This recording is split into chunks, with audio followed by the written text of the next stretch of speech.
Hello, everyone, and welcome to the lower bracket quarterfinals for the Great Lake Esports Conference. I'm Curly QQ, joined here by Croy with Produce. How are we feeling heading into this match today? Oh, yeah. I'm excited to watch some League. Worlds got me hyped up, so I'm just ready to cast this. It was a great tournament, T1 inevitably winning again, but, we're not worried about that. We're worried here about the colleges performing. Right now we're getting ready for Manchester University versus Bethel University, the 2 and 4 seeds. You can see the rosters up there on screen. So Manchester come down off of a loss to Cleveland State University. How'd that go earlier? Yeah, I didn't get to watch it, but Cleveland, I don't know if they lost to Cleveland State in the season. I don't know if they even played. But I think they the regular season they were able to take the win, only losing to Indiana Tech University, who is the 1 seed in this whole layout. But so Manchester knocked down the lower bracket. Bethel was caught on the bye, and so they're both kind of like climbing up. So what do you want to see from the players today? Well, I'll be looking at Armstrong Boys from Manchester. I've seen him a lot. I think he even won MVP a year or two ago. So definitely a really strong jungler. So I think he will have the keys to this car and determine where this match goes. Yeah, I mean, the jungler is definitely a very important role. I feel like it was the one kind of like in the driver's seat for a lot of worlds, but now we're going to be getting into the draft here. And we're starting out with the Syndra ban and the Wukong. Yeah.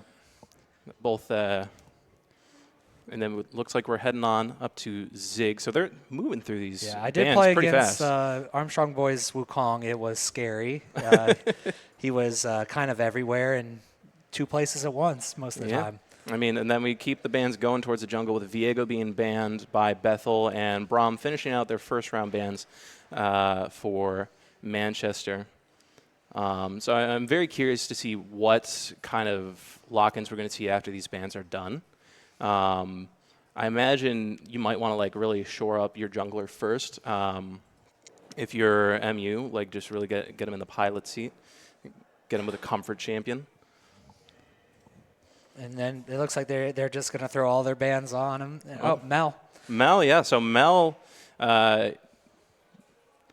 being locked in for Manchester University and Silas to answer. So the mid lane matchup, that's going to be an interesting matchup because they both got some that's a good ult to steal from Silas. I feel like it's going to be pretty scrappy. Yeah, can you explain what the Mel ult does? So the Mel ultimate, it's pretty much an extra trigger for her execute. Okay. and so it's like it just shoots a bunch of her more of her burning damage. Yeah, a bunch of her passive. And then we got the Alistar support over on Bethel. Yeah, I'm curious what they'll probably go support here, and then they might round out the bot lane for the last 2 picks. Yeah. Definitely players you want to get set up because, as I mentioned, like as we talked about earlier, the jungler and the AD carry, like in the competitive scene, they kind of are like the roles that you really want to set up best. They kind of seem to have the most potential impact on the game if you really set them up. Locked in Renekton. That's interesting to pick a top laner right now. Okay. I'm guessing they thought their top laner might have gotten banned in the second rotation, so they just wanted to take it here. And Renekton is probably for the last 5-10 years, Renekton's been the safest, reliable first pick, blind pick top laner. And then we got Leona rounding out the first picks for Manchester University. Looks like they're going in. Yeah, this is going to be a pretty oppressive engage. But with the Alistar over on Bethel, that's going to be like... Alistar's just going to knock you away, and now Sivir's coming through, so she'll be shielding that at least one of those abilities from Leona. Yeah, good counters to the engage. So Bethel is kind of answering some of these I think Bethel will throw 2 more jungle bans here now. Let's find out. I'm trying to think of like what else you can ban at this point when it comes to jungle. To be fair, Armstrong Boy's been playing too much. He's probably has a roster of characters that he's hard to ban out. Sure. I mean, I wonder if maybe like it's looking like the Byleth. Yep. And then answering with the Tom Kench over on Manchester University. Yeah, they don't want to see a single aggressive jungler. No, seriously, like they try to think what's next in Nunu. I don't know. Nunu maybe could Sejuani would be good for engage, and I feel like it would work together pretty well with that Alistar. Yeah. Oh wait, I'm looking at the wrong side. My bad. Flip. I mean, even so, this would be some crazy tech. Well, it looks like they're banning out the Jax. Yep. So one less person to jump on you. So they really just blocked out all jungle, all engages, trying to pinch out that pool. Oh, the Mundo ban. That's a good one. That's a really, really good ban. Mundo 100% win rate at Worlds, in case you didn't know. What, in the whole tournament? In the whole tournament, man. It was only played 5 times. Because it was banned? I mean, it wasn't even banned. It's just like no one was like, surely no one's going to pick this, right? And then they picked it, and 100% win rate. So maybe Mundo should be feared. He goes where he pleases. Yeah. I was a one-trick Mundo for a while, so I definitely love that character. All right, and it's looking like the Nunu. I called it. Yep. Oh, wait. Still wrong team. It's all right. No, we got the Nunu over for do Bethel, got a Nunu. taking that away from MU.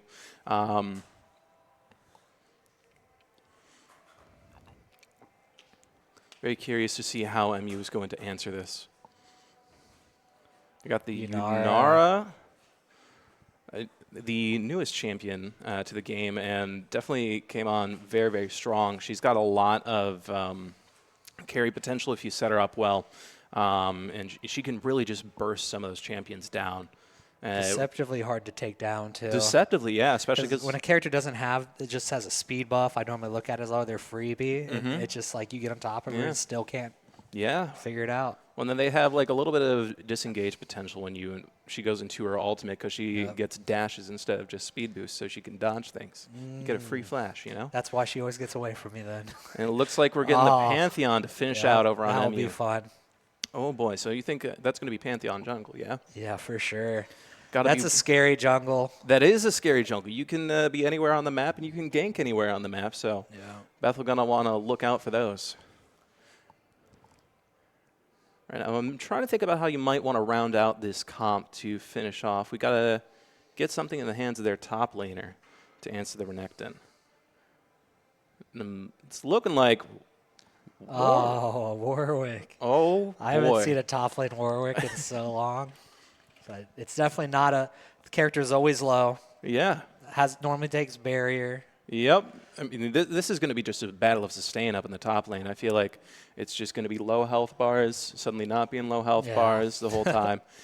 So really, I feel like that's going to be influenced a lot on the pathing of the junglers. Like you're only going to really see the difference when you get those ganks out. Yeah, if I was Pantheon, after 6, I probably wouldn't show mid lane for a long time just to give that Sylas, that Pantheon ult is super devastating. Pantheon just used to be that mid lane character that can just gank everywhere, and Sylas can kind of pull that now. So I'm hoping Bethel recognizes that and tries to play around for that. Yeah. I'm liking over on the side of Bethel. I think the Nunu can have a lot of potential, like to really surprise, like maybe some of the roaming from Leona, or like especially if you get to the mid game, like if you've ever been popped by a hidden Nunu in the bush. Yes. So both Nunu and Pantheon have like the power to kind of play around the lack of vision and really use it to their abilities. Which team comp do you think has an advantage? So it's really tough to say because I think Bethel actually answered a lot of what MU wants to do really, really well. Because MU really wants to get on top. They really want to engage. They want to make sure you can't get out of those team fights, and they want to be the one calling the shot. But I think like through Alistar. Yeah, I would never want to engage in an Alistar, a Nunu, a Warwick. Exactly. Even Sylas. You don't want to run into a Sylas. Seriously, because like there's a lot of like last second healing that you're going to get from Sylas and Warwick. So you're going to want to like try to whittle them down like pretty quick before they can even bounce back. The only thing is probably Sylas with their AP isn't ranged, and you have a Renekton, a Leona, a Pantheon. I don't necessarily want to be Sylas going into that. Not necessarily, but what I do like is like those are some good ults to seal, like a Sylas Leona ult because even the AP Renekton. scaling and the Renekton. Well, and then Pantheon because the splat like the call down damage that's AP scaled. So he can have... I had no idea. Yeah, so that can have a huge impact if he steals and engages that. It's like when that Silas just becomes a better version of the other character with Exactly. the ult. And yeah. So now we're going to be getting into the game, and we got an immediate pause. Been seeing this a lot where All right. people aren't loading in on the first try in these custom games, so hopefully Riot fixes that over time. Hopefully. I mean, we just now are on the no delay custom lobbies. Like, I'm very excited for that. Very excited. This is going to be like everything you guys are hearing right now is happening in practically real time. We don't have to sit here and wait 3 minutes to get right into the action. I'm going to start yelling Baron the second it starts. No one gets a free Baron here. Okay. Oh goodness. Well, hopefully the caster curse is going to be real in this game. Oh my goodness. Well, at least we're going to be getting onto the map right now. So in these opening moments, what do you want to see from each team? I want to see a good 5 point from both. I don't want to see any sloppy 5 points. There's nothing more annoying when you're expecting them to invade and then you also get invaded and lose out. So I just want to see a clean 5 point from both sides. Well, right now it looks like you're pretty much seeing that. Everyone's at their assigned positions. A little bit of a scrapping up top, you know, as it happens. Like Manchester's going to get a good ward here. Ooh. Yep. A little bit of engaging. That ward is so important, and it doesn't look like Bethel's prepared. Alistar is going to get the counter ward. Those wards are so important for finding out pretty much how the first 5 minutes of a game can go. So I'm glad both teams did get that. Yeah, especially like now that you got the vision on the Raptors, you're just going to be able to predict from there like kind of what their pathing is and set your roam timers right. And it looks like Manchester right here is sitting on the front end of their lane, maybe trying to get the drop on Bethel. Let's see if it plays out. Oh, yep, we got the stun off, and not much more is going to happen than that. Right now, just everyone's kind of poking each other. Well, looking up at top. Yeah, E-start for Renekton has become just the strongest start, where everyone else is like, I'm going to get Q, I'm going to get W. They recently found out that E is just so much stronger for a start. Well, especially because you get those 2 dashes, so you can really get in, do a little bit of damage, jump right back out. The armor penetration, everything. Armor pen, yep. It's looking like down in the bot lane. We'll get a level 2. Oh, you're going to get the engage from Leona, and then this stun. The ignite going on to Sivir as it's down to about 40% HP. And then, in the middle lane, Silas is going all in on Mel, forcing out the flash and the emote just to taunt a little bit for the quality mechanics. So as we're getting into back up to the top lane, it's looking like a little bit of a farm fest. We got Admel going in. Oh my gosh, and a clean first blood. That ward didn't even have a chance to move, and I told you exactly what you want to see. And then Silas continuing to go in, flash and the ignite to secure the kill, or rather the flash to secure the kill. So a 1-for-1 across the board. Both solo lanes kind of going the opposite way. As we get back down here to the bottom lane, it seems like Bethel has kind of just kept a bit of a freeze on their side lane, poking out Rice Ball, trying to keep him low. Oof. This was 4 farm in a row. Oof. It's looking like Armstrong Boys is making his way over, but he's actually just doing the Krugs. He is in the area, so he could get a good gank here if Leona calls for it. They do have a perfect freeze right at the right spot, so that it would be set up. But that red ward will probably see him. Yeah, in the river. But it looks like they're staying up. Will it pan out? They're running away. He knows where the ward is now. Yep, but he will just keep going, and he'll pick up the Skull Crab. It's looking like Jerry up here is also just going to go to do his Krugs instead. Now he is roughly 30 seconds behind in jungle clear speed. I don't know. Yeah.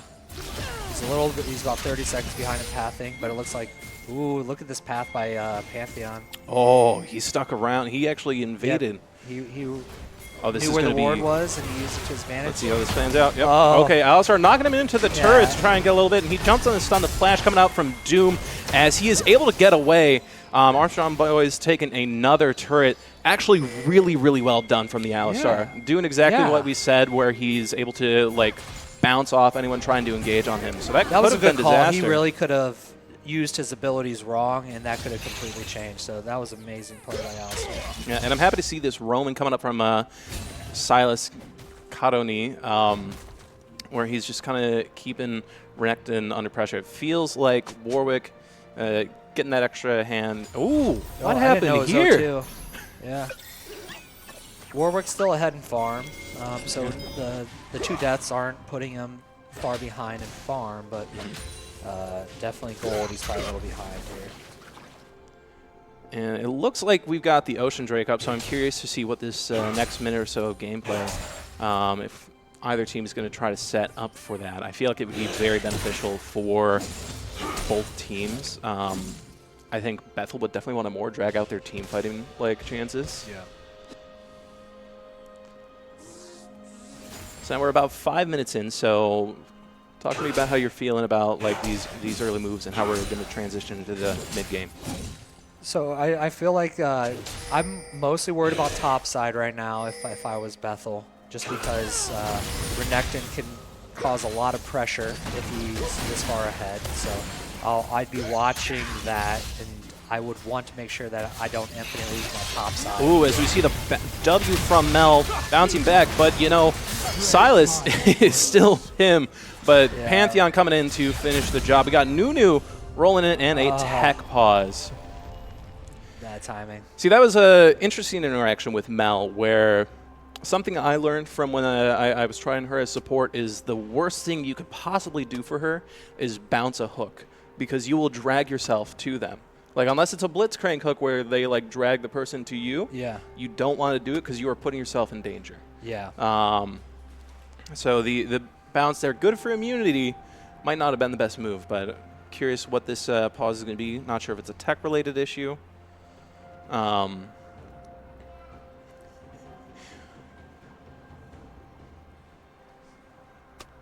It sounds all right. So it's sounding like there's a bit of lag going on.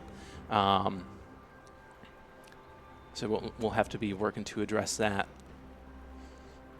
But while we are filibustering this, so you were talking about what you wanted to see heading into the mid game. Let's get back into that. Yeah, right now it seems like I'd be worried about Silas and Renekton on respective teams. So Silas, very dangerous. If he gets ahead, if he starts grabbing that Pantheon ult, he can really impact pretty much everywhere in the map at all times. If I was Renekton, I would just keep shoving in, make a bigger lead, make it so that the other top laner needs the jungle to basically babysit to farm.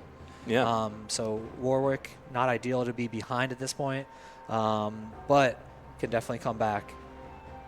Yeah, and I believe we saw Pantheon get up to that level 6 a little bit before, so once we do get back into this, Bethel is definitely going to have to be wary about that chance to engage at absolutely any moment. But they're doing really good on the Silas, so I think if like he can keep finding some good engages, maybe potentially go up to keep providing some relief support to the Warwick, that could really kind of keep the game pretty even, because it doesn't feel like it's entirely like lopsided either way yet. No, it definitely doesn't. Well, I think the next we'll see when everyone gets their level 6, because I don't think anyone's prioritized an objective yet. Yeah. So I would like to see the junglers either go for grubs, and I would like to see the other jungle flip it. Sure. But my biggest concern is I do feel like Armstrong Boys may try to take the next 2 objectives. Okay. Yeah, I think if Manchester, if they're able to get those grubs, especially if they get the little void leans, that's going to be very critical. That's going to be huge on the top lane because he's always shoved in. So then he's just going to keep chipping away at those turrets, and then suddenly you're going to lose it, and so you'll have another roam potential coming from Renekton. Yep, I get pretty insecure when I'm jungling, and my top laner, the other top laner, is scary and a little fed, and I always worry they're just going to walk down and just collapse on me. So those grubs, I think, are going to be the priority here. Yeah, absolutely. I think like whatever team, like that's where we're probably going to see the first potential team fight. Like if that's not 3v3, like if it's planned really, really well where one team sneaks it away, the other team's going to have to respond really quickly to try and get that Drake. Because I feel like it's going to be very beneficial for both teams. Yeah, I'd probably pull my support if I was Manchester and go straight at grubs. Can't really remember what all the wave states look like, but around 6 is... All right. So right now, while we look on the lag issues, we are just going to take a little bit of break, and then we will be right back continuing the lower quarterfinals of the Great Lakes Esports Conference.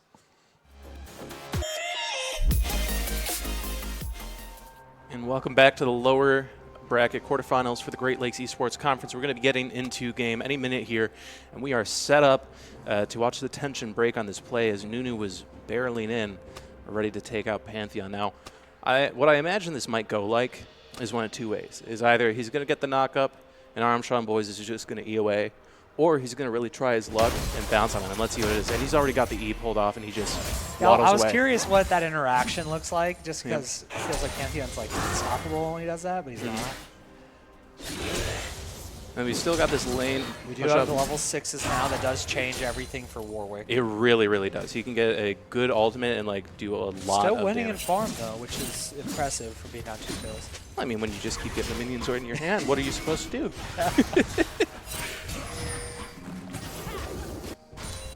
And it looks like we've got Armstrong Boys down on the bottom side. And, oh, he's pathing up towards mid. They're looking to gain Cottony, who's really doing a good engage. And he picks it up, decides to get out of there. We got JR sitting here, waiting for the counter. They didn't want it. A couple abilities thrown each other's way as both mid-jungle duos just decide to back off each other. And then up in the top, like, a slight miss on the ultimate. And that is a minor bit of tragedy for Inteen. Wait, did he short it? I can't tell the exact frame specs of what happened there, but it was just a little off. Didn't make connection with Renekton. And it really, I think that fight would have went differently if it could have hit. Down here in the bot lane, trading just a couple engages, a couple auto attacks. So it doesn't really feel like anyone's kind of migrated over towards that Drake. It's looking more like we're trying to break that mid lane is the priority from Manchester.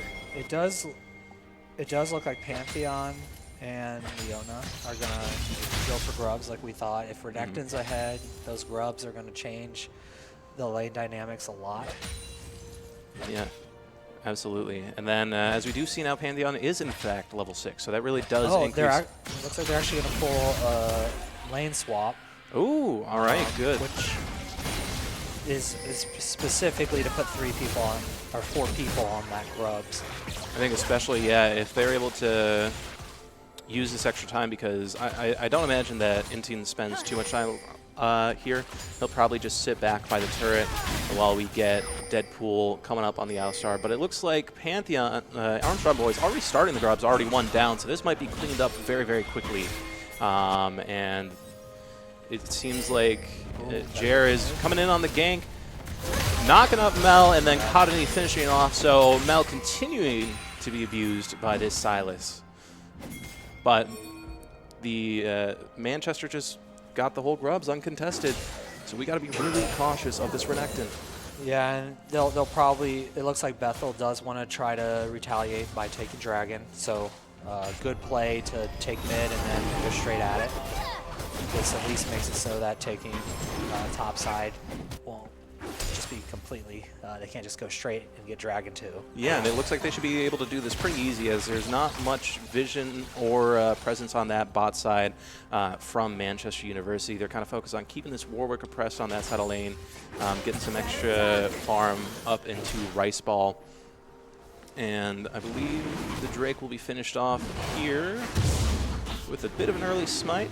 And there we go. All right, now secured for Bethel. So trading the grubs for the Drake as expected.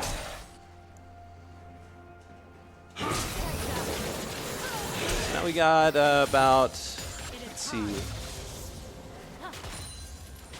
5 minutes probably till the next Drake is up. I wonder if they're going to try to dive right here. They might. Like, if we're able to get... If he takes a little... Oh.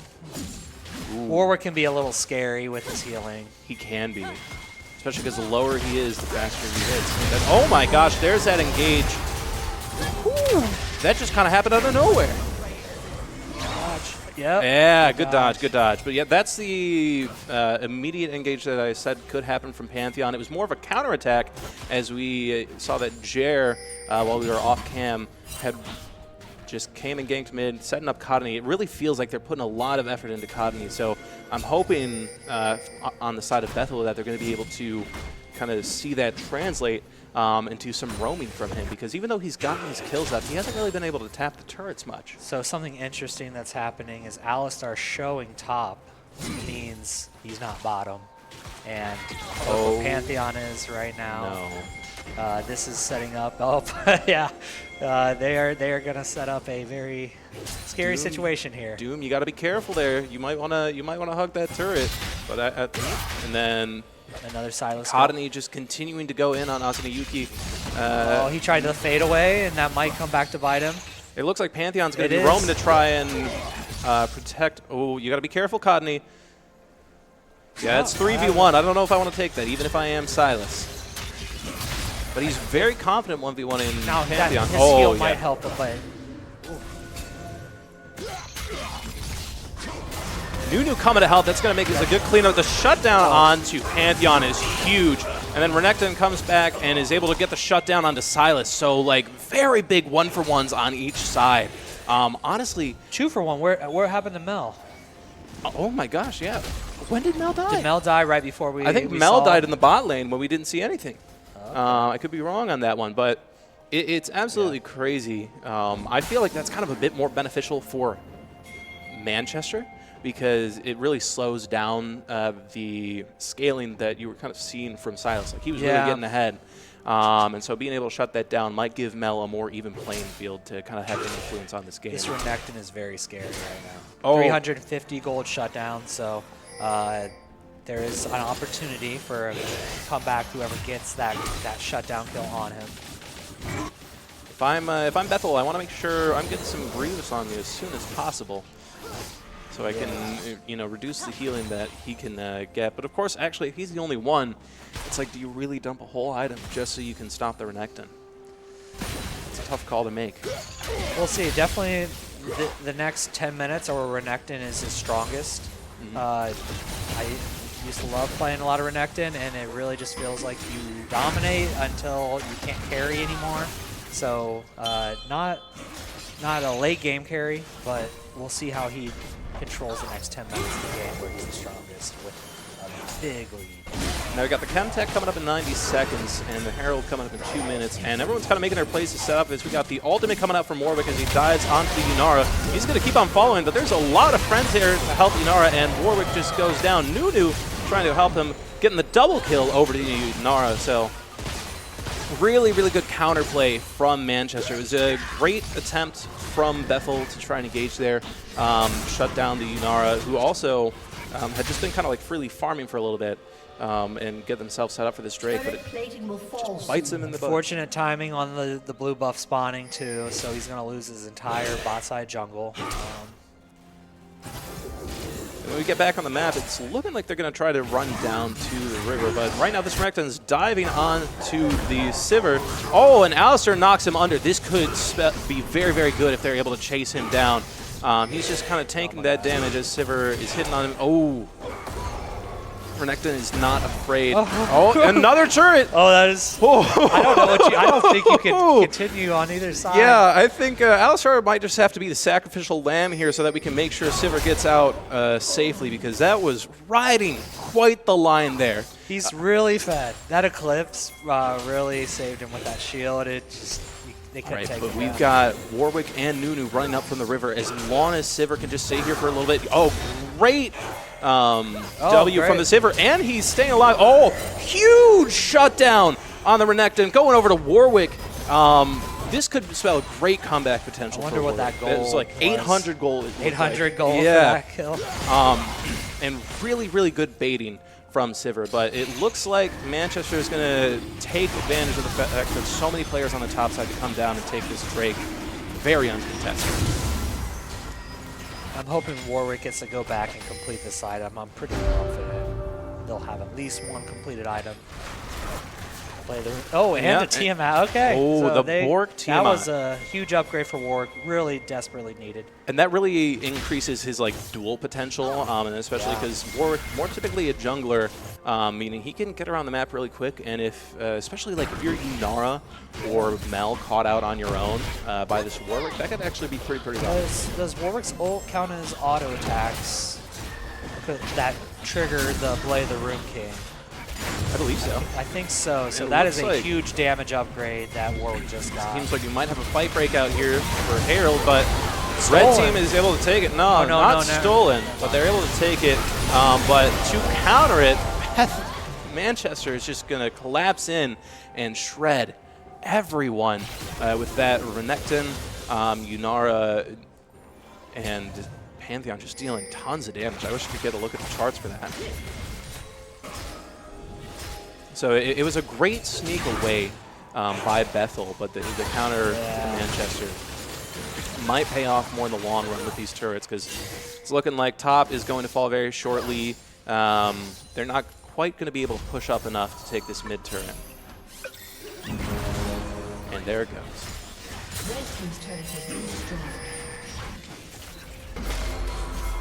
So right now, wow, we got a 5K gold lead. Couple kills up on Manchester, and then it's looking like a couple turrets. In fact, all these tier 1 turrets might be going down. So with Armstrong boys just killing the Alistar there, Warwick barely running away. So if you're Bethel, how are you going to call back on this? Well, hopefully the Silas can do that. Absolute confidence, just jumping in. Flash, right? Or yeah. Flash, engage. Well done. I would play around the Silas. I think that's what it's going to take. Sometimes your whole team can be doing very well, and one very fed Silas can completely change a team fight. Hopefully they can get this Yunara down. There's a pop bonus on her. Yeah, we got 2 shutdowns, small bounties, but two bounties over on Manchester, the Pantheon and Yunara. I think if you're able to break the Yunara, especially before a team fight, that can really open you up a lot. I think they need a tower and then take out Yunara. And we got the ultimate coming out from Leona, and then the stun from Pantheon as they just collapse on this Nunu and slay Jer right as he's standing there.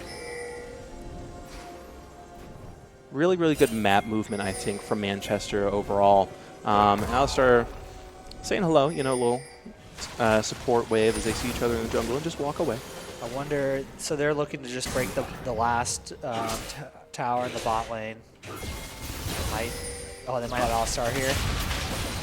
I mean, Kadami is confident in engaging on this Mel, and I wouldn't be surprised if he tries to get in, but we see Yunara coming down, so unless we can get some more from Bethel University here, they're just going to have to give up this turret, or it could spell, they just walk away. Armstrong boys using the Ghost to try and catch up, jumping on the Alistar, and the rest of his team following through, popping that Alistar like a balloon.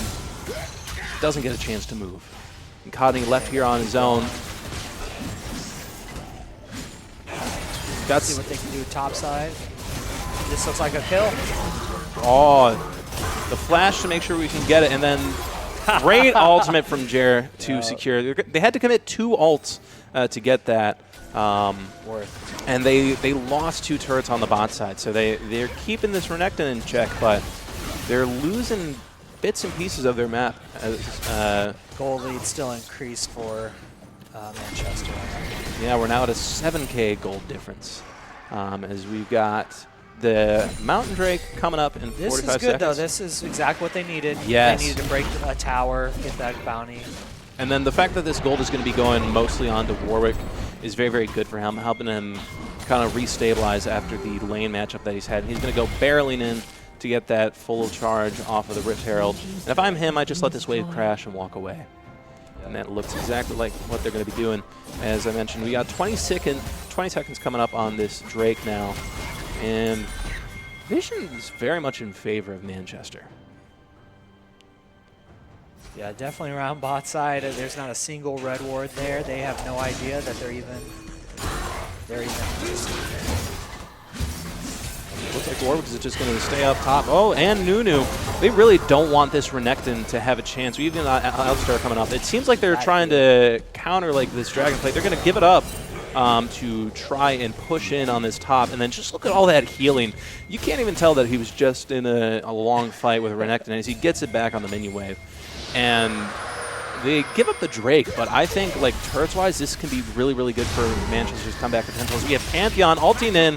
The Zonia is coming up from Cod, and he might have actually spelled his doom as the rest of the team is here to collapse on him, and he is dead. And we've got Yunara on a killing spree, and she's going to keep on chasing this Nunu as they're making their way into the base, and they're now switching their targets onto Sivir. Sivir running away. The quick ult pop from Nunu. And this turret is going to go down, and I imagine the inhibitor with it. Yeah, I mean, it feels really early to take this inhibitor. I feel like you are... Got Warwick back.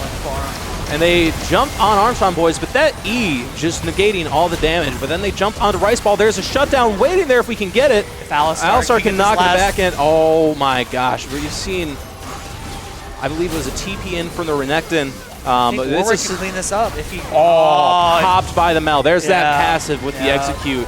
I thought they had it. They did. And then Silas ult. that's the Silas ult a little bit far back. So we'll see if he can pull this off. I think if he can pop Mel and then Renekton respectively, it might be really, really good. Or at the very least, he's just going to keep dragging them away from the base. Just keep rotting. And buying time. Like, you don't have to get the kills. You just have to make them waste time chasing you down. And a noble effort here from Kadani. Getting a little bit of damage out before giving the ace over to Bethel. And Bethel's just going to turn on to Otacon. You know, normally you see a good flip-flop for Otacon, but there's no flipping here. I really thought Bethel had that team fight. I just that Mel executing the Warwick just completely changed it. It did a lot. It's the fact that there was just like that small potential moment where if Alistar had been able to knock back the Yunara, or if Mel hadn't executed the Warwick, that those were the chances. So it was really just small differences here. And that's kind of what happens in this late game with some of the champions that we got. It's like the tiniest thing will change the entire team fight. Yeah, I kind of wish that instead of Ghost, we had a barrier on that Warwick, because I do feel like when I go up against a Warwick, the scariest part is they're so low, and then they pop that barrier, and then they're full health. Yep. Yep, absolutely. Well, now we're looking 2.5 minutes going up to this Drake, and respectively, we're also going to be getting the Herald, so kind of just doing a little bit. Does he just win this 1v1? Well, it's not going to be 1v1. It's going to be 1v4 as the rest of Manchester University is around here. Well, maybe 1v3 because Leona's just clearing out Vision in the river.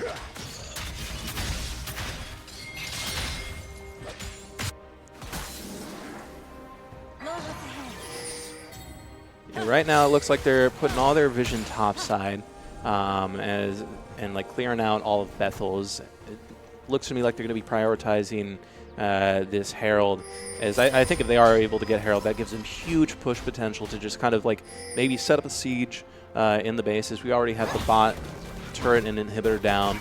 Maybe they can use that to take the other two. As like Renekton, for the most part, aside from a couple moments in the mid game, like he's always been up.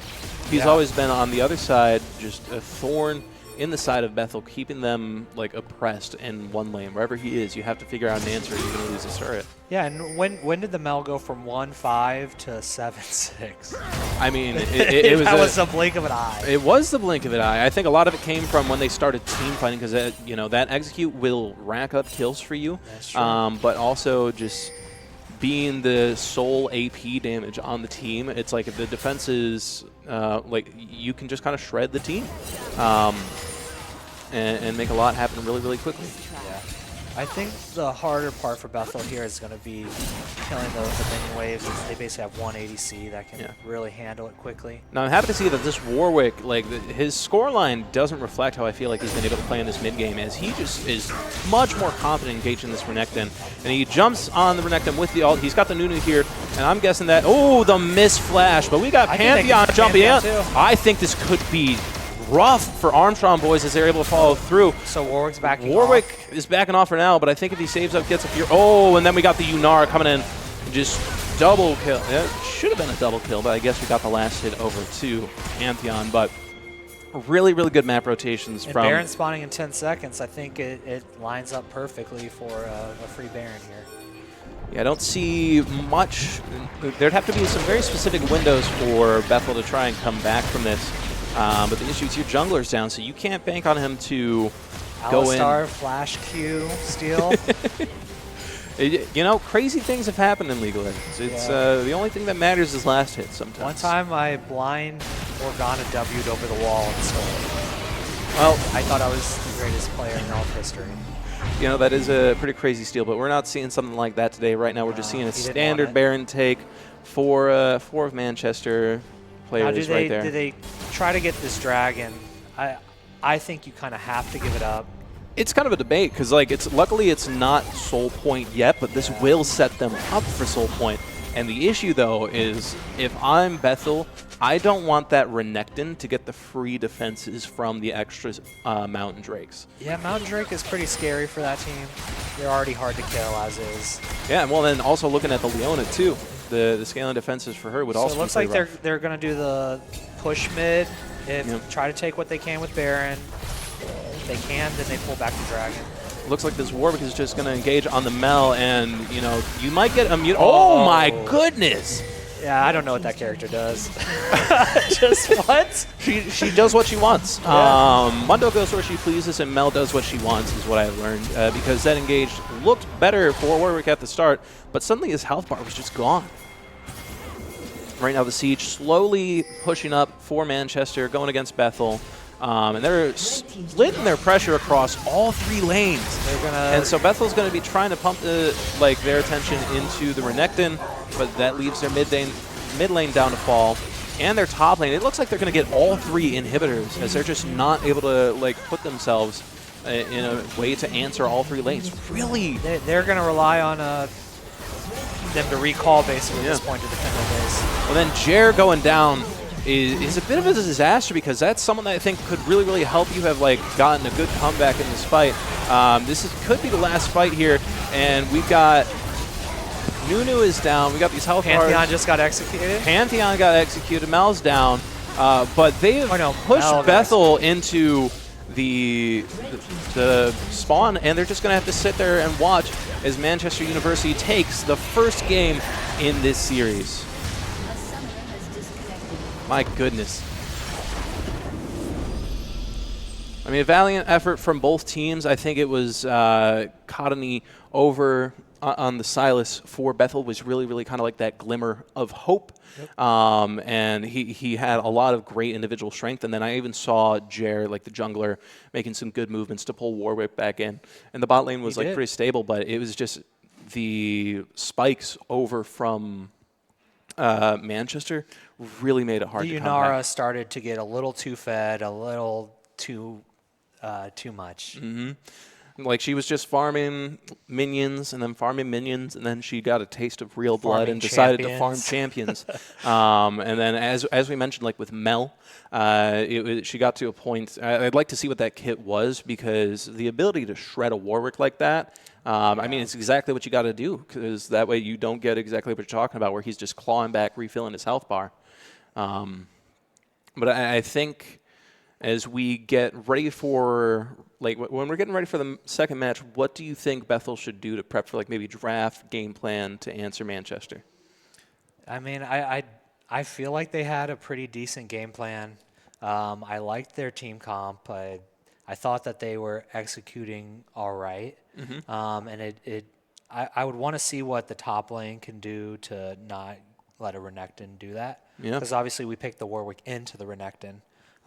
So gotta make sure that we're just solid across the board. I do hope they get Silas again. I liked that Silas. I hope to see it again. Yeah. But ultimately, I don't think you can put 5 bans on Armstrong. Just like I said, Yeah. you ban him 5 times. You pick your jungler before, and he still just has such a dominant play. So I don't think you can ban Armstrong always. Well, I mean, if you got just such a wide champion pool, maybe like the approach for the next ban is like, Ban stack someone summon to him. else. Yeah, I think maybe like ban the top lane. Like if you want to get that Renekton out, see like how your top laner can do against a different champion there. Maybe starts more even, and then that can open up your jungler to maybe put like some attention bot side or get onto the void grubs sooner. Yeah. Yeah, I'd be curious what their ban strategy is going in the next one. They obviously chose Armstrong Boys because they felt like he was the strongest. Sometimes I like the strategy of finding someone that doesn't have a obviously deep champ pool and ban everything that they play and put them on something that they haven't played recently. Yeah, sometimes being put on an off roll can open up a lot of windows for the opposing team. So if you do find like that player on Manchester that's maybe been playing like 1 champion, 2 champions a lot recently, or like that's what they perform better on, definitely like banning them. Like, Mel sets might you be a up. good ban because they clearly prioritized it. That was their first pick. So I probably would look there for at least a ban. But Yeah, outside of that, I think it's just get what you're comfortable on. for sure. I think they did all right in the early game. Like it didn't like at times it looked like they were up. And it just really came down to a few of those multi-person team fights that really put them behind there. Yeah.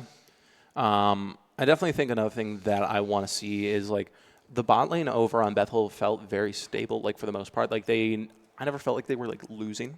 The Pantheon had some pretty good ganks, and they still weren't that successful. Yeah, well, especially like Doom was living on like maybe 5% HP a lot of times where we saw him barely surviving, and then that translated into the really good shutdown onto the Rakton that really helped Bethel kind of like have a solid like push in the top lane overall. And so I'm really wondering what that game, like the bot lane can look like if we can enable them more. But the teams are going to be taking a little bit of a break, and so we are going to join them in taking a break ourselves, and we will be right back here for the lower bracket quarterfinals of the Great Lakes Esports Conference. And welcome back to the Great Lakes Esports Conference lower bracket quarterfinals for League of Legends. We are going to be getting straight into the draft here, starting out with, we got Rek'Sai, Viego ban so far. And then we got a ban over on Syndra. So seeing a lot of deja vu. We got the Ziggs ban over on MU, Bethel banning out the Wukong. So we're keeping up those bans against Armstrong. Yeah. And it looks like MU's going to round out with the ban on the Braum. So and they prioritize Silas, or they just going to pick Mel again? Or does Mel not want that Silas again? let's find out. Nope, it's looking like they're going to lock in the Mel. So they're just going to pick the same comps. We got the run back on the mid lane. I wonder what the rest of the draft is going to shake out to Renekton? be. Yeah, they left the Renekton wide open. So if they get the Renekton, it was definitely. Okay.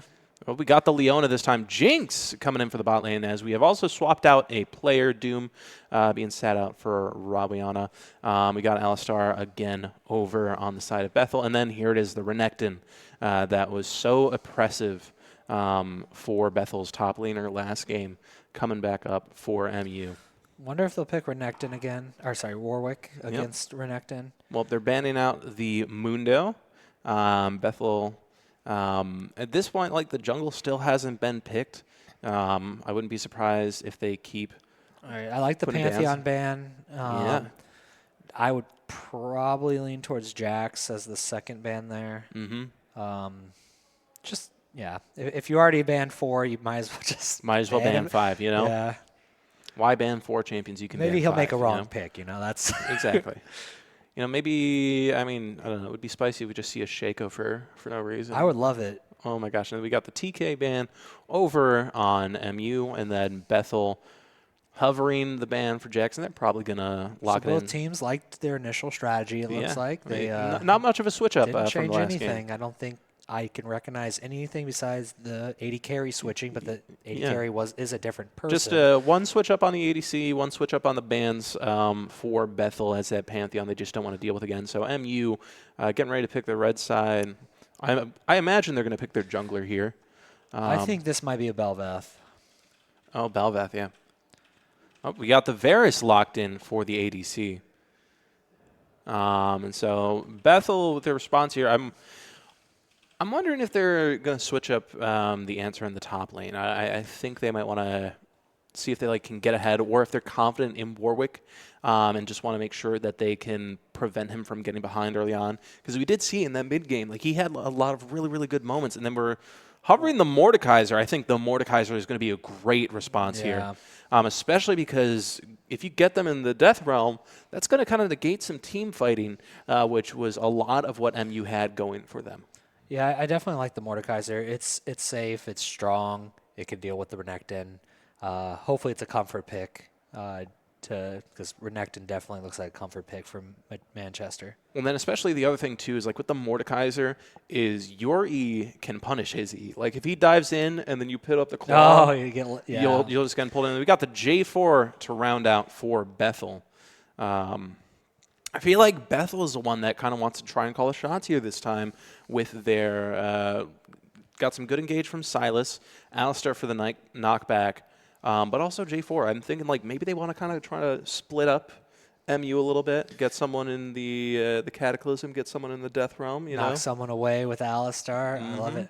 Oh, and Elise. I'm so excited to see Armstrong Boys Elise. You only play that character if you're getting hyper aggressive. So I'm looking for level 2, level 3 ganks. A little bit of shenanigans going on. I'm very excited to see, because we got a pretty good shift in draft here, with most of Bethel picking up new champions and just a switch up for the ADC in the jungle for MU. So it's definitely going to look like a different game. MU on the red side. Now that Varus kind of could devastate Bethel a little bit. The range will help him a lot. I don't know. I do like Bethel a lot more going into this one. I just want to see the Elise though. I think it's gonna be feast or famine. I think. So. I think I'm also excited to see what this Jinx can do, because it's got a good potential to be a hyper carry. If you set her up to have a better farm, and you just get that passive of continuously getting her excited, she can really start to shred kind of the tankiness of Renekton with just that high damage output. And the only thing I'd be fearful of is if your Super Mega Death Rocket gets bounced back by MLW.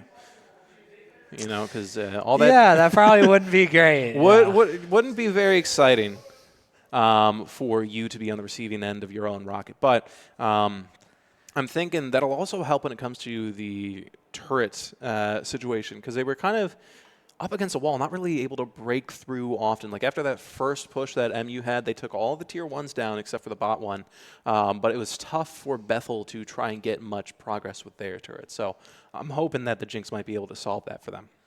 Yeah, if I'm Mordekaiser, I'm wondering who I'm ulting in a team fight. Because you could take Renekton out, but Elise as well won't have anywhere to go except, up. If I'm Mordekaiser, when it comes to team fights, my primary goal is to get Varus or Mel out of the way. The Elise, if it becomes a big problem, would also probably be a good one. But it's just getting the carries just isolated from their team, especially if he builds maybe an Abyssal Master or something to be able to resist the Mel, because he was able to have some confident 1v1s against the Mel that just suddenly turned out against his favor because he couldn't resist the damage there. Yeah, and just like there, the Silas, the Pantheon was constantly in mid lane. I expect the Elise to be looking to do the same thing. Yeah. I think Jarvan and Elise kind of play about the same style of game. They're not trying to hyper farm. No. They are trying to impact the game as early as possible. Actually, one of the best solo queue players of all time. Mains those two characters, Agron. Very good Elise and Jarvan players. So excited to see those two and how much impact they're going to have on the game. Yeah. We're going to be getting onto the Rift. So the openings this time, do we think we're going to be seeing another 5-point, or do you think? I don't like either of their level 1s, so I imagine we're going to have another 5-point for both teams. Welcome to Summoner's Rift. I wouldn't opt into anything different. Yeah. I'm thinking that 30 seconds until minions spawn. right now we got a little bit of damage. This ward might be a little too early, but well, it's looking like Bethel's trying to feel out their confidence, maybe see if they can push their way into the jungle. And they place a ward and it immediately just gets eaten up by Armstrong boys. She sends out a little spiderling just to scout out for her. So I'm seeing on the bot lane. That was a good reaction time by that Elise. It was. I would not have expected that ward to get dropped right there. Minions have spawned. I'm wondering if on the bot lane that we're going to see MU, try to push forward, set up an early engage like last time, and it does look like they're sneaking into those bushes. Do you think? Do you think they learned? Maybe we'll have to see. What I want to see is Alistar flash and then knock him back into the Oh, tower. now that would be bold. That would be very, very, very bold. But maybe they'll just sit on the far side of the lane, avoiding him, as we now have the minion waves joining us. And yeah, they just expected it. They back off. Decide not to go in. And then it looks like both junglers are starting on their bot side. Oh, and then we got a little bit of a kerfuffle going up top, and he wants revenge from last game. Absolutely. And then that, like early on, the passive from Mordekaiser, it's too much. It's 2 abilities. Yeah, it's so daunting because if you stay in that fight against him, he's just shredding you. And so you see the Renekton with the low health bar. Yep, and he's got the level. Oh, the flash and the first blood. Wow. A very different story from last game. Yeah. This Mordekaiser just has a lot of solo dueling potential. Because then, even later on, you're going to be adding the shield, which is just going to give him, an extra chance to stay alive, get that health back. Yeah, also good job on not accidentally canceling that auto.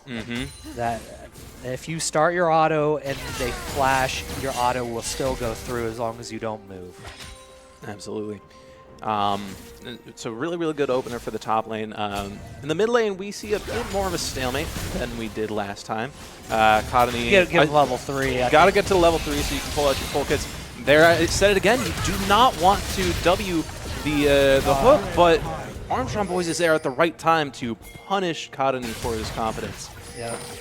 I think Elise knows that Silas is going to want to go in every single time that E is up. So I imagine Elise this game will be right there way more often than last game.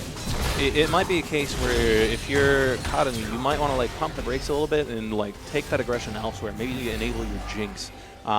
Push up the wave, roam, and just get someone else set up. You really don't need to do that for Mordekaiser right now.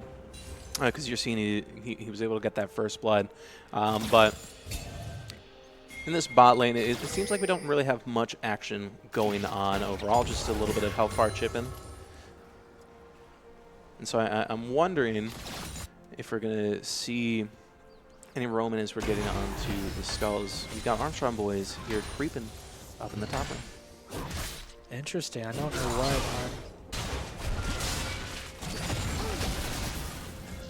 All right, so it looks like we're going to get a double scuttle. Oh, Armstrong Boys jumping onto the Mordekaiser, getting the kill, but Mordekaiser able to finish off Renekton. So good for Mordekaiser, but Elise having a kill and an assist this early means Elise is going to go everywhere else on the map, not just top lane. But Katani uses the fact that Elise is probably backing away to continue to engage onto Mel. Yep. And the Mordekaiser gets to teleport back because he walked back to lane, so that is a huge advantage. So Mordekaiser up significantly right now, which is a complete opposite of last game. Yeah, so this is a really, really good lane state for Inti not simping. I'm thinking he's going to have a much better time. And then Katani, kind of not able to be as free with his engages as you want. We're looking at about 2.5 minutes for the first Drake here. Got a pink board there in the river, and then let's see, how long do we get those void grubs? 3 minutes. So I feel like the lane states right now, everyone is probably just going to be, oh, I'm sorry, the Drake is already up. Oh, yep.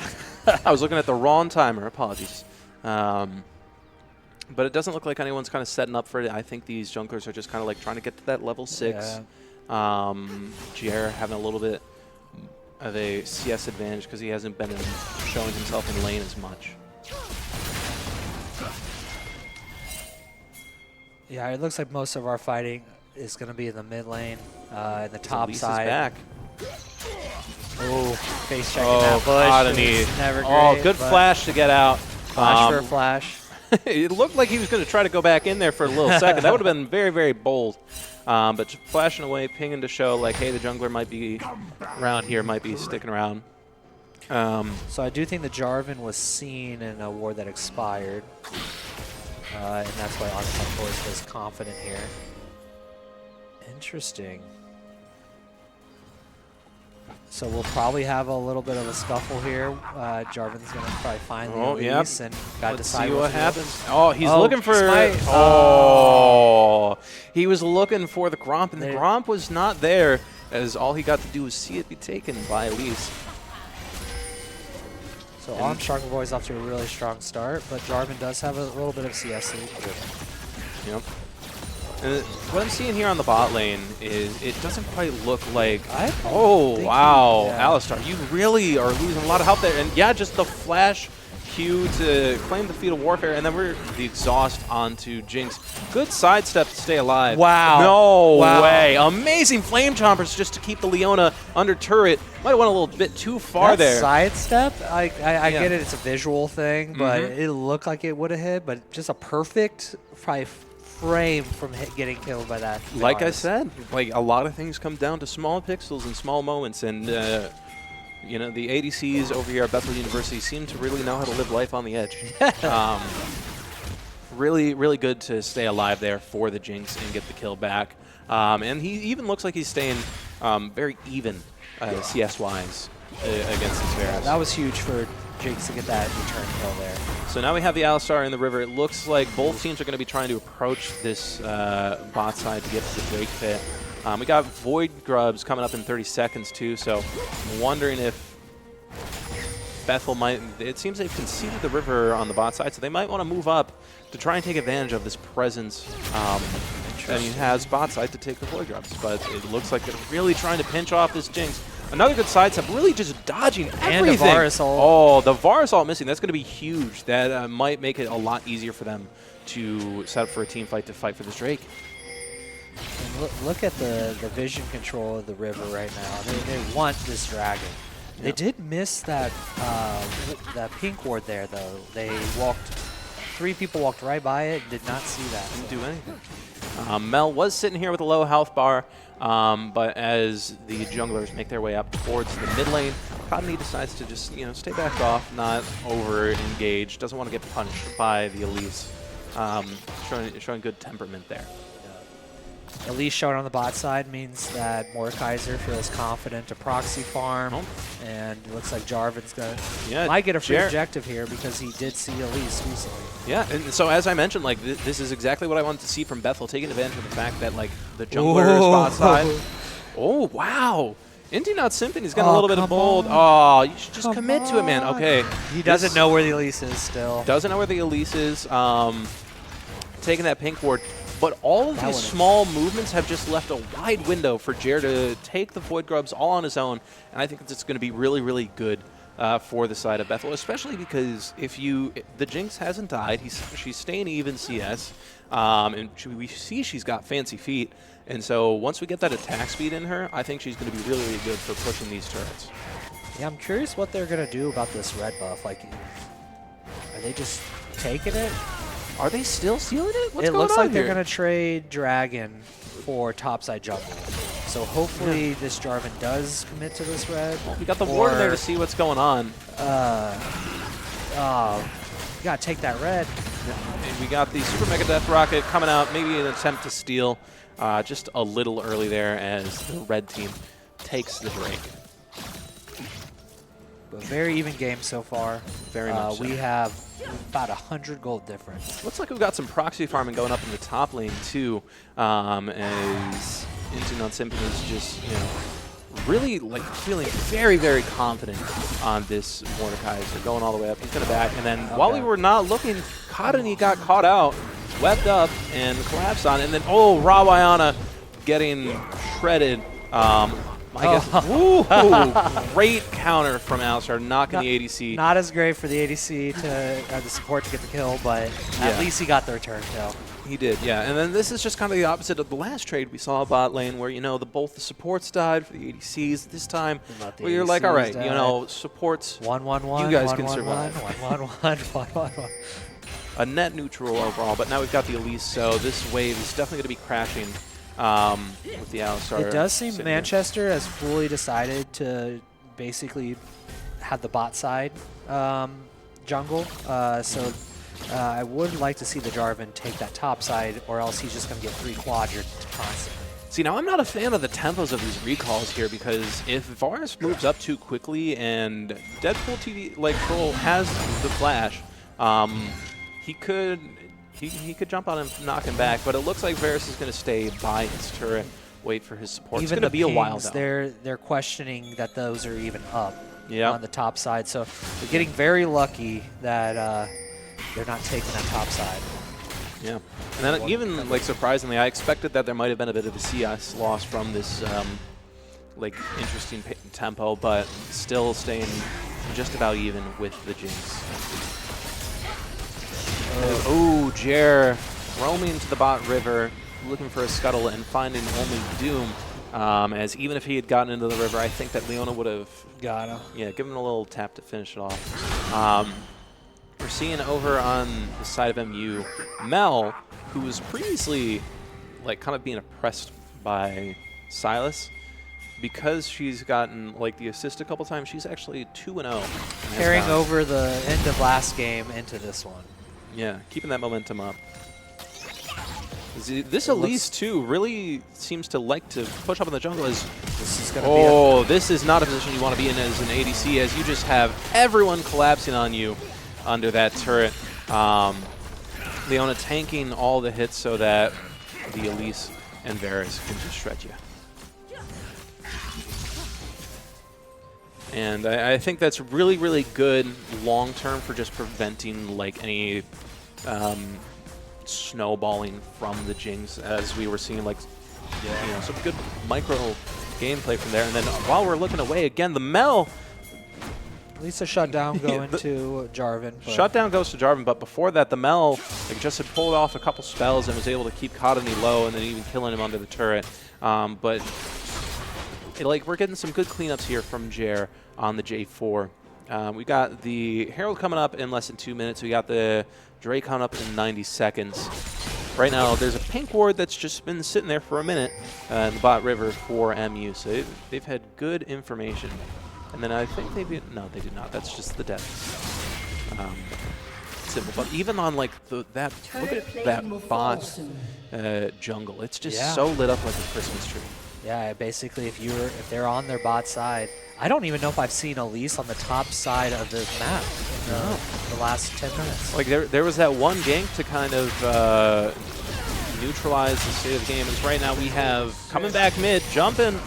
Ooh, good defensive ult stolen from the Elise to keep Kadani alive. It really seems to be the game plan here. It's like, all right, they identified that Kadani had a lot of individual carry potential. We're going to shut him down. But right now we got Jer coming in, and it looks like we're going to get a good gank onto the Mel, but at least stuck around, and we're going to see that gank turn right back around as the Mel is now 4-1. Man. Yeah, the last few minutes have been pretty good for Manchester. Every lane took an advantage, and there hasn't been any movement on the top side. They're just farming. I would like to see how this Mordekaiser could start pushing a lead. I do think this Mordekaiser is definitely going to have a lot of like presence in the mid game. Like he's been slowly winning his lane. He's got a lot more damage on that turret. He's up about 30 CS. So Definitely like a different game for him from last time. Mel taking the first turret, but we got a lot going on in the bot lane as you've got the Leona ult into an additional stun. I believe a heal coming out to keep Jinx alive, but not quite able to finish the job as Rice Ball getting the kill onto Jinx. Armstrong boys going on a killing spree, taking down Alistar, and all we have is Dor. Oh my gosh! I want the Silas to get a 3 triple kill right here. I mean, taking the Leona ult to at least slow down and then jump on. Looks like he got the engage, but he's just kind of rooted. If he can, oh my gosh, it was so close. If he lands that Q, I think. Yeah. He probably still dies, but he probably kills the It's tough because it's like Leona, once you get to the mid game, like just those defensive stats with that W, it's like hard to chip away at her. So what you need to do is get past all of her CC, like just and save your hook. It's just too much CC though. It just feels like it's one thing after another, and it really is one thing after another after another. Just a brick wall, making sure you sit there planted so that you can't get to her ADC. I just need this one ability, and it's just the ability can never. It gets disjointed, and you just miss the skill shots. And then Mel continuing to be the split pusher or the pusher for MU, as that bot turret is running very, very low, and on this next wave crash will probably fall. It looks like they're going to take the dragon here. Yeah.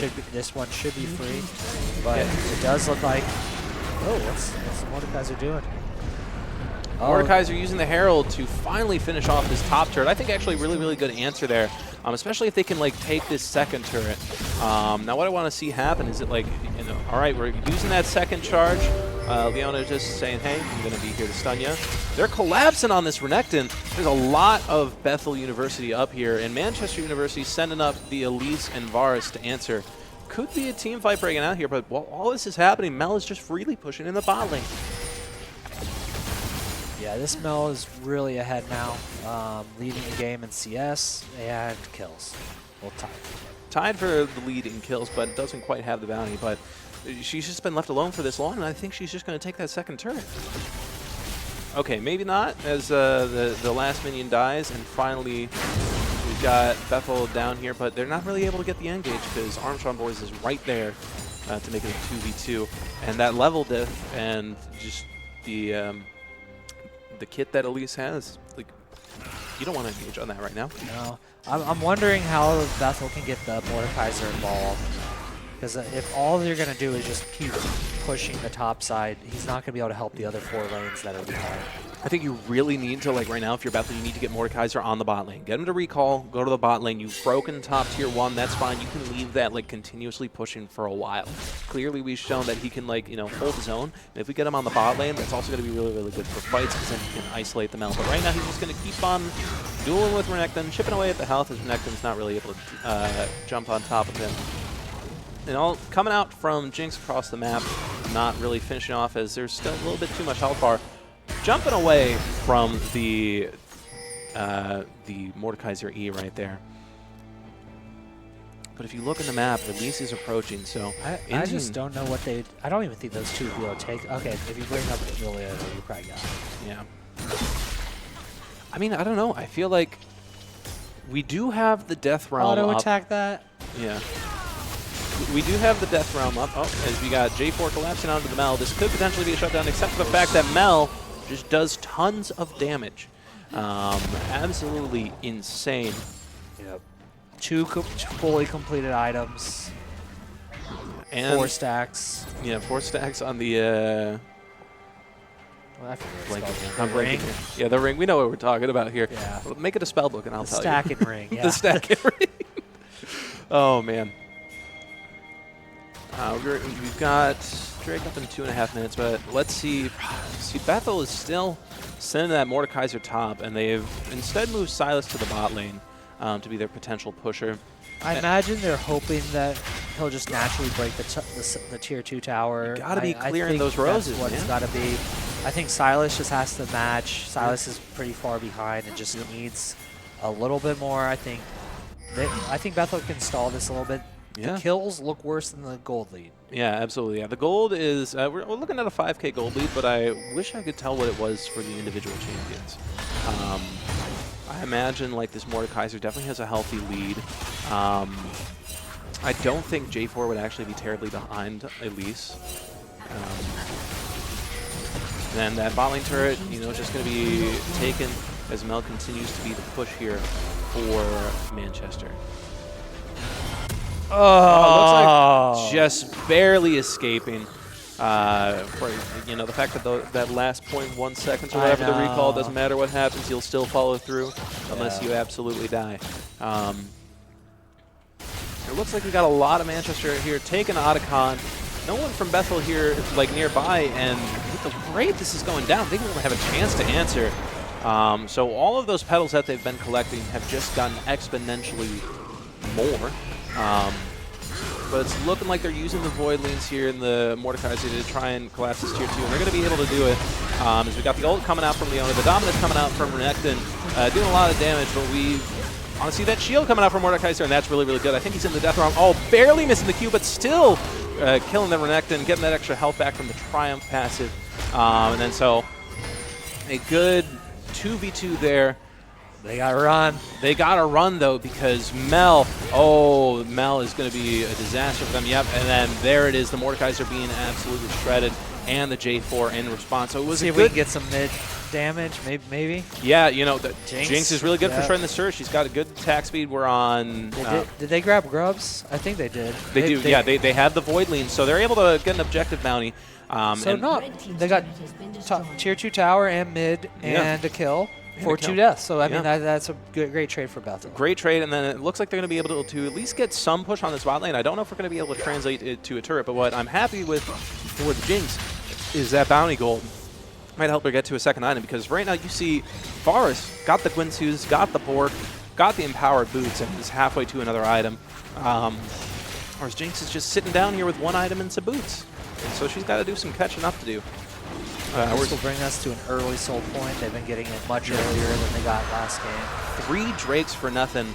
The river control from Manchester has just been... Not even the river. Look at that line in the bot jungle. I mean, you see everything. Yeah, you can't, like if you're Bethel, you really just can't go that far into the jungle without someone knowing exactly what you're doing. They're at least... But they did finally swap their Mordekaiser. Yes, good call there. I definitely think this will actually be really, really good as we got Silas engaging, pop the Dominus over on Renekton. We got the J4 to knock up, and we got Kadani getting another kill, second kill of the game. I think it's going to be really, really good for him. And then if we can get a turnaround here. I'm nervous because Mel is here. We got the ult being sent out early from the Jinx. You got to get out. J4 going down, Alistar going down. Just as they're kind of putting both of them in this little box. So we've got the TP from Mordekaiser, which I'm not sure I really like. I think you should have just kept going. At least Mordekaiser can kind of... Yeah. He's isolating the Elise. Like, you got that Mel on a low health bar, but something came back, and she's still getting the kill. All of them. Oh, and Armstrong boys finishing off Silas, and...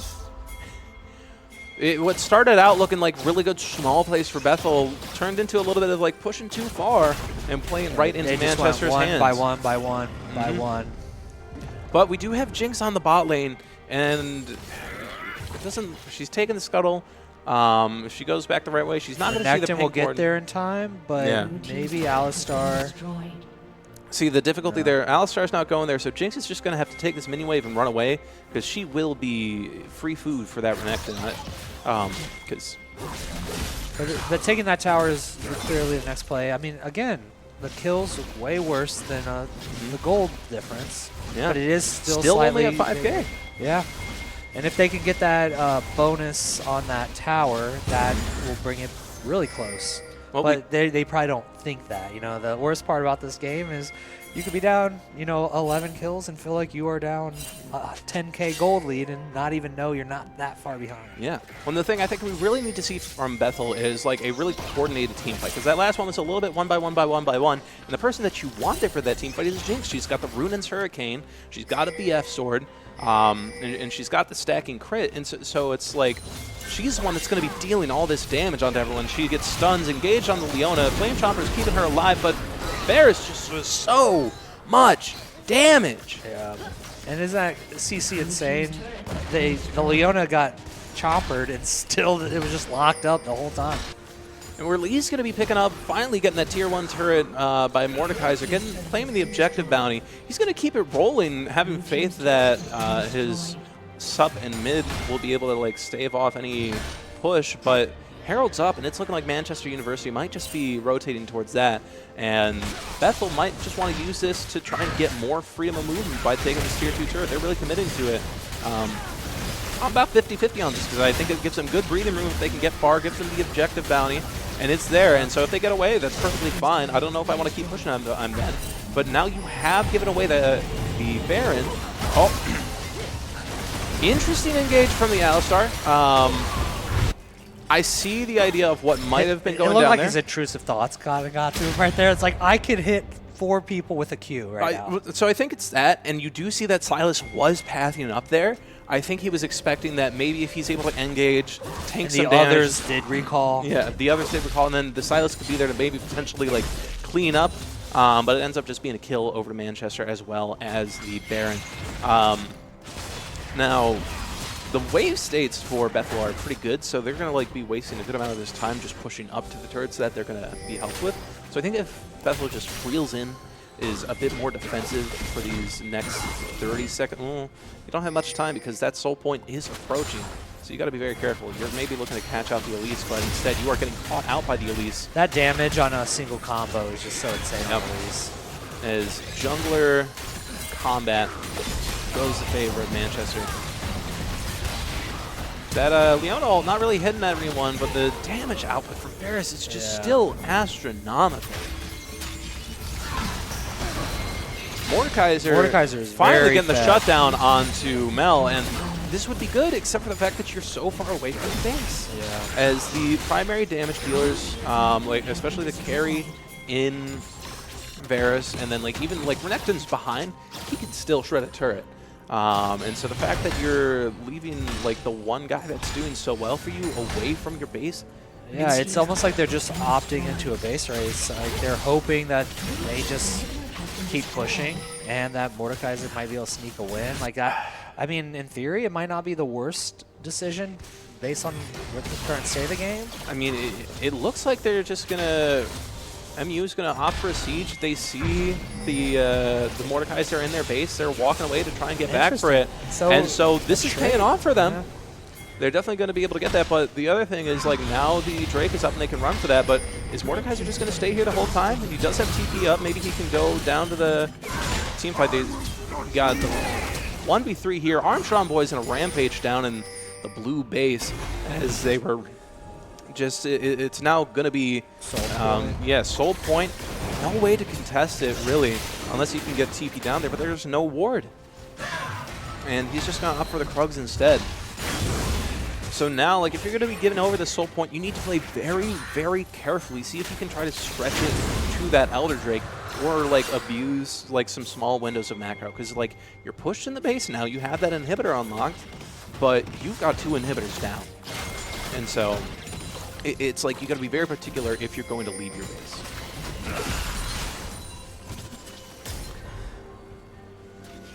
Right now, I think they're just going to have to be on the defense, and we're probably going to be a potential have to be under their 2 fighting. towers. It's lopsided. Manchester just run straight into the tower range. I don't know. Right. I do. It is interesting that we haven't really seen this Fed Mordekaiser involved with the team. Yeah, I think did take every tower there is to exist in top and bot lane, but right. And now we're gonna have a full team fight. So this is gonna be the last stand for Bethel University. We gotta like J4 just gotta go. Well, Alistar is like just not even close and just getting poked away and just absolutely demolished. And like there's just so much CC and damage output from the side of Manchester University that Bethel can't even try to defend. Mordekaiser isolating the Elise while the rest of his team is in base, but the healing from the Fountain keeping Silas alive as he's able to go into the Renekton, but Mel slaying Jinx in the Fountain, and then Hadani the last to stand as MU coming out victorious. The Mel having a lot more breathing room this time, and they win 2-0 against Bethel University. Great game by Manchester there. Yeah, absolutely wonderful I think macro movements from there. I think they did a good job of like just Mel recognizing when she had windows to keep moving. She did. I think Armstrong boys just really set up Mel well. Like they learned from the last game of like, hey, Cottonee, he's got the mechanics, he's got the audacity, he'll go in. Yeah. Let's set you up for success. A level 3 kill on Elise is all you ever want as an Elise. Yep. It just, you know you're going to snowball after that. Yeah. And then he got another kill up top right after because he knew that the top laners were going to fight. So. Yeah. Well, and then as this was a lower bracket finals, this is going to be the end for Bethel as well. So I want to say like a very valiant effort from them. You guys really tried your best. Especially like I'm very happy to see how the top lane ended up in that second match. The Mordekaiser was very, very scary. Yeah, very scary, very dominant. I think if we were able to get it incorporated into some more team fights, it could have like prolonged the game a bit and maybe led us to a full series. But like either way, I think there were lots of good moments on both sides. As now Manchester is going to be set up for St. Xavier in the lower semifinals. It's going to be the 2 seed versus the 5 seed. And so I'm very interested how that is going to turn out. Yeah, I got to watch both teams now. I would say Manchester. I'm really excited to just watch the rest of the tournament. I like how they play. I like watching how Armstrong moves around the entire map. He's putting on a clinic. So any junglers fans out there, he's the one to watch move forward. Yeah, but I mean, it's not just Armstrong boys there. We saw now that their mid laner like is very confident. And then in the first game, the ADC has played amazing in both games too. Absolutely. I think probably like less than 3 deaths or something combined in both games. I mean, that damage output on the Varus, like I was saying at every call, it's like he's just absolutely astronomical. He was shredding tanks. He was making the Alistar look like he was just like a rubber toy, you know? It was just nothing. Yeah, no. Absolutely great game by Manchester, cleaning out that one, and can't wait to see what's next for them. Yep. Well, I think that's going to be all for us here on the broadcast now. We're going to take a little bit of a break before we get into the next match. So we'll be back in a while here at the Great Lakes Esports Conference.